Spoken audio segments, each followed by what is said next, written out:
ஒன்றல்ல ரெண்டல்ல ஆயிரக்கணக்கில் பாலியல் வீடியோக்கள் அடங்கிய பென் டிரைவ் ஒன்று இன்றைக்கு நாட்டை பேர் அதிர்ச்சிக்குள்ளாக்கி இருக்கிறது. குஷ்பு தலைமறைவாகிவிட்டார். எங்க இருக்கிறார்னே தெரியல. வானதி சீனிவாசன் என்ன செய்து கொண்டிருக்கிறார் அப்படின்னு தெரியல. இதை பத்தி தான் நாம இன்னைக்கு பேச இருக்கின்றோம். மரியாதைக்குரிய நிர்மலா சீதாராமன் அவர்களே, இருக்கிறீர்களா? எங்கே இருக்கிறீர்கள்? நாட்டில் பெண்களுக்கு ஒரு பேராபத்து, மிகப்பெரிய பேராபத்து, ஒன்றல்ல இரண்டல்ல ஆயிரக்கணக்கில். உங்களுக்கு வெக்கமா இல்லையான்னு கேட்கிறேன் பாஜகவை பற்றி. ஏன் எல்லாத்துக்கும் பாஜக தானா? எஸ், பாரதிய ஜனதா கட்சியினுடைய கூட்டணியில் இருக்கக்கூடிய கர்நாடகத்துல முன்னாள் பிரதமர் தேவ கவுடா அவருடைய மகன், அவருடைய பேரன், இருவர் அடங்கிய 2 பேரும் அவ்வளவு அதுல அவர் பேரன் அவங்க வீட்டுல வேலை பார்க்கிற பெண்ணை பாலியல் ரீதியா துன்பப்படுத்தி அதை வீடியோ ஏற எடுத்து கொடூரமா குரூரமா ரசித்து அது அந்த பெண்மணி இன்னைக்கு போய் புகார் கொடுத்து, பெண்மணி புகார் கொடுத்த பிறகுதான் தெரிகிறது இப்படி ஏகப்பட்ட பெண்களை ஆயிரக்கணக்கில் அவர் இப்படி டார்ச்சர் பண்ணி அவர் நண்பர்கள். என்ன இது, என்ன நடக்குதுன்னு நீங்க யோசிச்சு பாருங்க. இங்க ஒரு திமுகவோ, ஒரு கம்யூனிஸ்டோ, ஒரு பிசிகாவோ, ஒரு காங்கிரஸோ, எங்கேயோ கடக்கோடியில் இருக்கிற ஒரு தொண்டனுக்கு ஒண்ணு விட்ட சித்தப்பா எவனா ஒருத்தன் எங்கேயோ ஒரு சின்னதா தப்பு ஏதோ ஒரு என்ன சொல்றது, எங்கேயா தண்ணியை போட்டு ஒருத்தன் தண்ணி அடிச்சுட்டு ரோட்ல போனான்னா பாத்தீங்க, திமுக காரனுக்கு ஒண்ணு விட்ட சித்தப்பா, வீட்டுல பொண்ணு எடுத்தவன் இவன் எல்லாம் பேசுறவங்க நேரடியாக தேவகவுடாவின் மகன் பேரன் மீது குற்றச்சாட்டு. அந்த வீடியோஸ் எல்லாம் இன்னைக்கு அவ்வளவு வைரல் ஆயிட்டு இருக்குது. அதெல்லாம் நீங்க கண் கொண்டு பார்க்க முடியாது. இதை பற்றி ஏன் பாஜக பேச மறுக்கிறது என்பதை பற்றி தான் இந்த வீடியோவில் பேச இருக்கணும். வீடியோக்குள் முழுமையாக செல்வோம். இந்த விவகாரத்தில் பெரும் தலைவர்கள் யாரெல்லாம் சிக்கப் போகிறார்கள், இந்த விவகாரம் பாஜகவிற்கு வருகின்ற நாடாளுமன்ற தேர்தலில் எவ்வளவு பெரிய பலத்த பின்னடைவை தர இருக்கிறது, எல்லாவற்றையும் விரிவாக பேச இருக்கின்றோம். அனைவருக்கும் வணக்கம். உள்ளபடியே மீண்டும் உங்களை சந்திப்பதில் மகிழ்ச்சி இல்லை. இந்த வீடியோவின் மூலமாக எனினும் உங்களை இந்த வீடியோவை முழுமையாக பார்க்கும்படி கேட்டு தமிழ் கேள்வி சப்ஸ்கிரைப் பண்ணுங்க. உங்கள் ஆதரவை தாருங்கள். மறைக்கப்பட்ட, பேச மறுக்கப்படுகின்ற உண்மைகளை உறக்க சொல்லிக் கொண்டிருக்கிறது தமிழ் கேள்வி என்று சொல்லி இன்னைக்கு இந்த வீடியோக்குள்ள போகலாம். கர்நாடகத்துல மதச்சார்பற்ற ஜனதா தளம், உங்களுக்கு தெரியும், தேவகவுடா அவருடைய மகன், இளைய மகன் குமாரசாமி, அவர் கொஞ்ச நேரம் முதலமைச்சராக கூட இருந்தார். பாஜக கூட கூட்டணி வைப்பாரு, இந்த பக்கம் வைப்பாரு, அந்த பக்கம் வைப்பாரு, யார் கூடயாவது கூட்டணி வச்சு எப்படியாவது அவருக்கு ஆட்சியில் இருக்கும்னு நினைப்பாரு. இப்ப பாரதிய ஜனதா கட்சியோடு கூட்டணி. தேவகவுடாவோட பேரன், அதாவது குமாரசாமியினுடைய அண்ணன் மகன் எம்பி பிரிஜ்வல் ரேவண்ணா, இவர் பேரு. இந்த ஆள் நாடாளுமன்ற உறுப்பினரும் கூட. இந்த பிரிஜ்வல் ரேவண்ணா அவர் வீட்டுல வேலை பார்க்கிற பெண் உட்பட ஏராளமான பேர் என்ன செய்யறாரு, கட்டாயப்படுத்தி வல்லுறவு, பாலியல் ரீதியாக. இது இல்லாம இவருடைய நண்பர்கள் கூட்டு சேர்ந்து இது எல்லாத்தையும், அதுல சில வீடியோவை அவரே எடுத்திருக்கிறார். நம்ம பொள்ளாச்சி சம்பவம் கேள்விப்பட்டோம். இதுல சாடிஸ்டா இருக்கிறான் அந்த ஆளு. சாடிஸ்ட் என்னன்னா, அந்த பெண்களை கதற விடுறது, அளவிடுறது, கதறல் சத்தம் கேட்கணுமா அவனுக்கு. அந்த பெண்கள் கதறுகிற சத்தத்தை எல்லாம் ரெக்கார்ட் பண்ணி, அலறுகிற சத்தத்தை எல்லாம் ரெக்கார்ட் பண்ணி, எனக்கு அந்த செய்தியை பார்க்கின்ற பொழுதும் படிக்கின்ற பொழுதும் பதச்சிருச்சு மனசு. சாடிஸ்ட் மகன்ல அந்த மாதிரியான ஒரு சாடிஸ்ட். இவன் மேல போய் புகார் கொடுக்குறாங்க. அந்த பெண்மணி துணிந்து புகார் கொடுக்கும் போது இவனை கைது செய்யறதுக்கான நடவடிக்கை எடுக்கப்படுகிறது. அப்பதான் அந்த பென் டிரைவ் கைப்பற்றப்படுகிறது. அந்த பென் டிரைவ்ல ஏகப்பட்ட வீடியோக்கள். இப்ப என்னடான்னா, இவ ஊர்ல சொல்லுவாங்கல்ல, சார் அவன் தப்பு நின்றாங்கன்னா அவங்க அப்பாட்ட கூட்டு கண்டிங்க சார், அவங்க அப்பா கூட்டு சொல்லுங்க சார், அவங்க அப்பாட்ட இதை சொல்லுங்க சார் அப்படிம்பாங்க. ஏன்னா அப்பாக்கள் மீது பயம் இருக்கும் பிள்ளைகளுக்கு. இங்க என்னடான்னா, அவன் அப்பன் பேர்லயும் கம்ப்ளைண்ட். யாரு? தேவகவுடாவுடைய மகன் ரேவண்ணா. ரேவண்ணா மீதும் புகாரு, ரேவண்ணாவுடைய மகன், அப்பன் பையன் 2 பேர் மீதும் புகார். இது பற்றி ஹமாரா தேஷ் மே பாரத் கோ பேட்டா பஜாவ் பேட்டி அப்படின்னா ஒருத்தர் பேசுவார், தெரியுமா? நரேந்திர தாமோதர் தாஸ். பெண்கள் ஒவ்வொருவருக்கும் பாதுகாப்பை உறுதிப்படுத்துவோம் அப்படிம்பாரு. எங்க சார் இருக்கிறீங்க இப்ப? சார் எங்க இருக்கிறீங்க? உங்க கட்சியை சேர்ந்த பிரிஜ்பூஷன் சிங் மீது இதே குற்றச்சாட்டு. மல்யுத்த வீராங்கனைகள் வைத்தார்கள், சாலையில் நின்று போராடினார்கள். கவலையே நான் எழுதி தரேங்க. இந்த நாட்டுல நான் இப்ப இப்படி வரேன்னு, இதை விட்டுருங்க. நான் இப்படி வர்றேன். இந்த இப்ப பாதிக்கப்பட்ட பெண்கள் எல்லாம் ஹிந்து பெண்கள் தானே. ஹிந்துக்களின் தாலியை காங்கிரஸ் அப்படின்னு பேசினீங்களா சார்? இல்லாததெல்லாம் இல்லாதது பொல்லாததெல்லாம் பேசினீர்களே மிஸ்டர் நரேந்திர தாமோதர தாஸ். வயிறு எரியுது. ஆயிரக்கணக்கான பெண்கள் பாதிக்கப்பட்டிருக்கிறார்கள். ஆயிரக்கணக்கான பெண்களும் ஹிந்து பெண்கள். இப்படி பேசுறதுக்கு எனக்கே வெக்கமா இருக்கு. ஹிந்து, இஸ்லாமியர், கிறிஸ்தவர் என்று பேசுவதற்கு. ஆனா இங்க நீங்க பேசவில்லை. நீ மதத்தை வச்சு நீங்க அரசியல் பண்றீங்க. அதனால நான் கேட்கிறேன், ஆயிரக்கணக்கான பெண்களும் ஹிந்து பெண்கள் எங்கே போனார் நரேந்திர தாமோதர் தாஸ்? எங்கே போய் தலைமுறை ஆகிவிட்டார் இந்த குஷ்பு? குஷ்பு என்னவா இருக்கிறாங்க? என்னவா இருக்கிறாங்க? தேசிய மகளிர் ஆணைய தலைவி. லேசா ஒண்ணு இங்க சிவாஜி கிருஷ்ணமூர்த்தி திராவிட முன்னேற்ற கழகத்தினுடைய பேச்சாளர், அவர் ஒரு சாமானிய மனிதர், கிராமத்துல என்ன சொல்றது, ஒரு எளிய பின்னணியிலிருந்து வர்றவர், எளிய மக்களினுடைய பின்னணியிலிருந்து வர்றவர். அவர் கருத்துக்களை சொல்லுகின்ற பொழுது அவர் வாயில் இருந்து கெட்ட வார்த்தைகள் வந்து விடுச்சு. நான் திருப்பி சொல்றேன், அதை ஆதரிக்கல. அதை நான் ஆதரிக்கல. போற போக்குல அதனால சரி அப்படிலாம் நான் சொல்ல விரும்பல. அவர் வார்த்தைகளால் என்ன செய்து விட்டார். ஆனா நீங்க வானத்துக்கு பூமிக்கு எல்லாரும் குதிச்சீங்க. முதலமைச்சர் உடனடியாக அவர் கட்சியிலிருந்து நீக்கினார். அதன் பிறகு அவர் மீது ஒழுங்கு நடவடிக்கை எடுக்கப்பட்டுச்சு. ஒருபடி மேலே போய் அவர் கைது செய்யப்பட்டார்.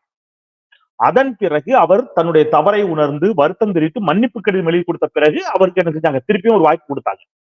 ரைட்டா? அவர் பேசுனதை இங்க யாரும் ஆதரிக்கல. ஆனா ஒரு பேச்சுக்கே, நான் திருப்பி சொல்றேன், உடனே பேச்சுக்கே அப்படி வண்டியை கட்டிட்டு வரக்கூடாது. நான் சொல்ல, ஒரு பேச்சுக்கே வானத்துக்கு பூமிக்கு குதிச்சீங்கடா எல்லாரும். பாஜக வானத்துக்கு பூமிக்கு குதிச்ச தம்பி அண்ணாமலை எங்க தம்பி இருக்க? நீ எங்க இருக்க? கர்நாடகாவில் பாதிக்கப்பட்ட பெண்களுக்காக நீ கண்ணீர் சிந்த மாட்டியா? நேற்று குஜராத்தில் அவ்வளவு பெரிய போதைப் பொருள் இது கைப்பற்றப்பட்டிருக்கு. வாயை திறக்காம உட்கார்ந்துருக்க. இன்னைக்கு கர்நாடகாவில் இவ்வளவு பெண்கள் பாதிக்கப்பட்டிருக்கிறார்கள், வாயை திறக்காம இருக்கிறீங்க. அப்ப நான் திருப்பி சொல்றேன், இந்த நாட்டுல கிரைம், குற்றங்கள், குற்றவியல் என்ன சொல்லுது, ஆவண காப்பகம், அது சொல்லக்கூடிய ரிப்போர்ட், பாஜக ஆட்சி செய்யக்கூடிய மாநிலங்களில் பெண்களுக்கு பாதுகாப்பு இல்லை. ஒன்று. எதிர்கட்சிகள் ஆளக்கூடிய மாநிலங்களில் பாஜகவினரால் பாதுகாப்பு இல்லை. பாஜக ஆட்சி செய்யக்கூடிய மாநிலங்களிலும் பாஜகவினரால் பாதுகாப்பு இல்லை. ஆனா ஆளுங்கட்சி அவன் தட்டி கூட கேட்க மாட்டான், கைது கூட பண்ண மாட்டான். எதிர்கட்சி ஆளக்கூடிய மாநிலங்களில் பாஜக இதே வேலையை செய்கிறது. எதிர்கட்சிகள் கைது செய்து நடவடிக்கை எடுக்கிறார்கள். இவ்வளவுதான் வித்தியாசம். பாஜக ஆட்சி செஞ்சா கைது கூட இருக்காது. இப்ப கர்நாடகால கைது நடவடிக்கை நடக்குது. ஏன்னா கர்நாடகால காங்கிரஸ் ஆட்சி. இப்ப இது அயோக்கியத்தனமா இல்லையா? மணிப்பூரை பத்தி பேச மாட்டீங்க, உத்தரப்பிரதேசத்தை பத்தி பேச மாட்டீங்க.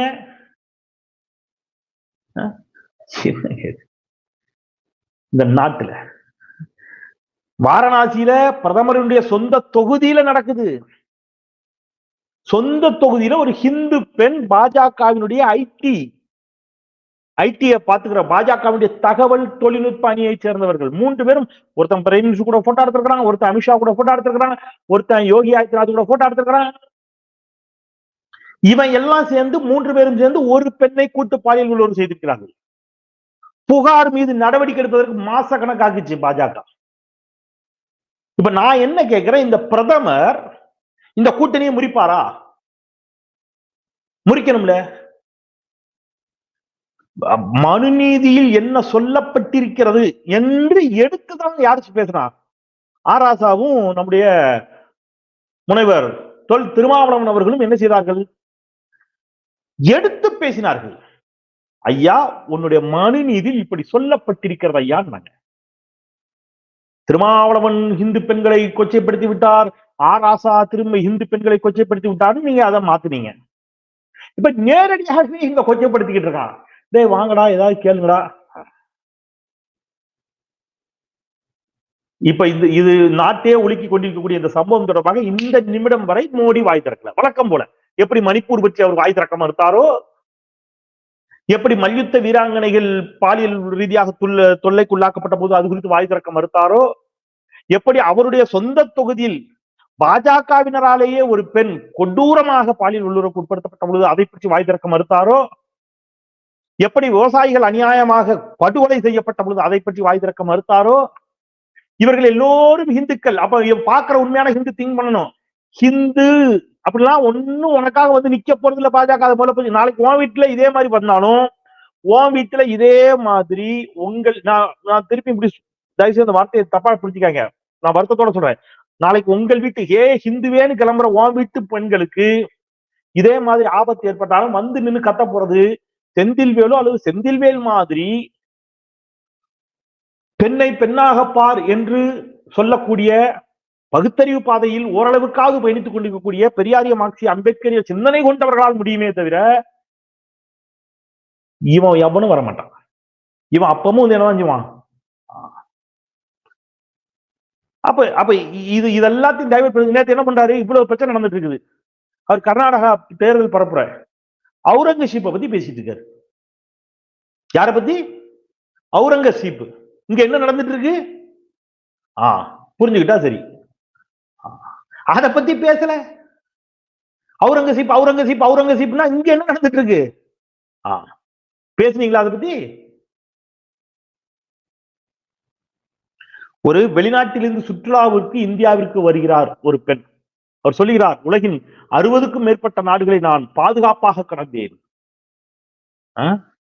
இந்தியாவுக்குள் அந்த கணவனும் மனைவியுமாக வந்த அந்த பெண் கொடூரமாக தாக்கப்பட்டு பாலியல் ரீதியாக தொல்லைக்குள்ளாக்கப்படுகிறார். உடம்பெல்லாம் காயம். கண்ணீரோட அந்த பெண் பேசினார். உலக நாடுகள் எச்சரிக்கை கொடுக்கிற நிலையில கொண்டு வந்து விட்டுட்டீங்களே மோடி சார் இந்த நாட்டை. நான் திருப்பி சொல்றேன், இதெல்லாம் யார்? இது எல்லாத்துக்கும் மோடி தான் காரணமா நீங்க கேட்கலாம். இதனாலதான் நான் என்னுடைய புத்தகத்துல எழுதிட்டேன். நான் என் பாஜகவை எதிர்க்கிறேன் புத்தகத்துல அதை நான் தெளிவா எழுதினேன். எல்லாவற்றிற்கும் காரணம்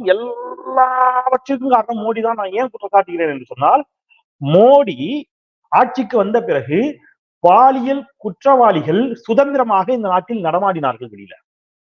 பில்கிஸ் பானுவை கொடூரமாக பாலியல் வல்லுறவு செய்த கொடும் குற்றவாளிகளை நீங்கள் சுதந்திர இந்தியாவின் 75வது தினத்தன்று நீங்கள் விடுதலை செய்தீர்கள். அவனுக்கு எப்படி பயம் வரும்? பாலியல் குற்றவாளிகளுக்கு எப்படி பயம் வரும்? பாயல் குக்ரானியை தேர்தலில் நிறுத்திவிட்டு மனோஜ் குக்ரானியை நீங்கள் பெயில்ல விட்டு அவருக்காக வாக்கு சேகரிக்க வைத்தீர்கள். எந்த மனோஜ் குக்ரானி? 97 பேர் படுகொலை செய்யப்பட்ட குஜராத் கலவர வழக்கினுடைய முதன்மை குற்றவாளி. அவனை வெளியில விட்டீங்க. போ பரோல்ல போய் நீ போய் உன் பொண்ணுக்காக ஓட்டு கேளு. எப்படி பயம் வரும்? அப்ப இங்க பிரச்சனைக்கு காரணம் திருப்பி திருப்பி என்ன சொல்றேன்னா, நீங்க மணிப்பூர்ல ஒரு ராணுவ வீரனின் மனைவி பாலியல் வல்லுறவு செய்யப்பட்ட பொழுதே எந்த நடவடிக்கை எடுக்கல, வாய் திறக்கல. மாறாக உங்க முதலமைச்சர், மணிப்பூர் முதலமைச்சர் என்ன சொன்னாரு? இந்த மாதிரி நாட்டுல டெய்லி நிறைய நடக்குதுங்க, ஒரு நாளைக்கு எத்தனை நடக்குது, இதெல்லாம் போய் பார்த்துட்டு இருக்க முடியுமா நீங்க கேட்டீங்க.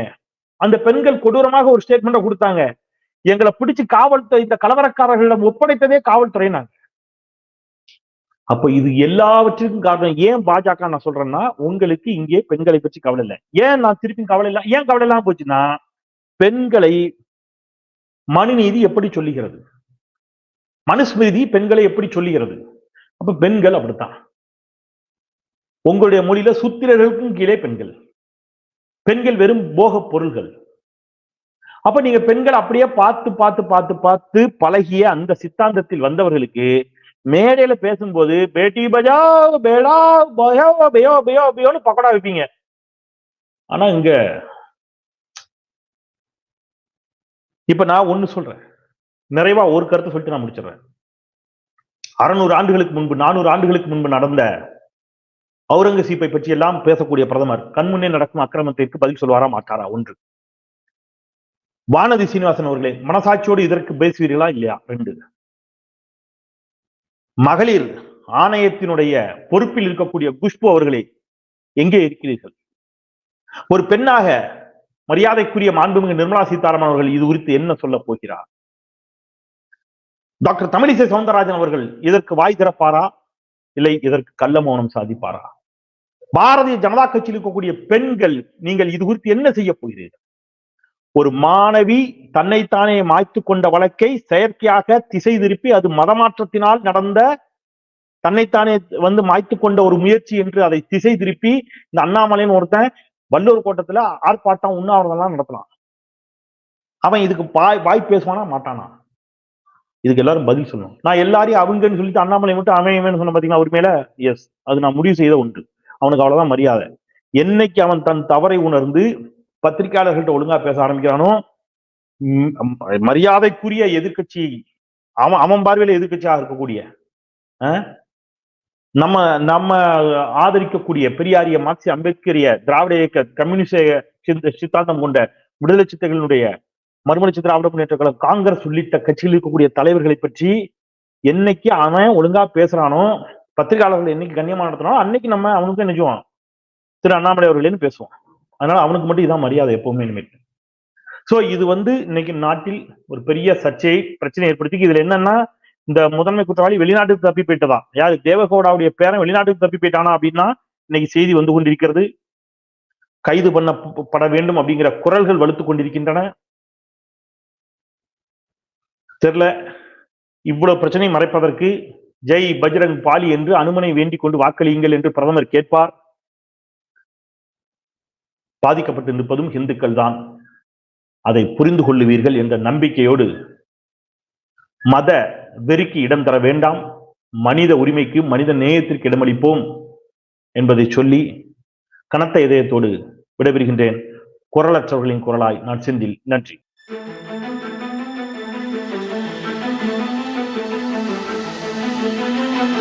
Thank you.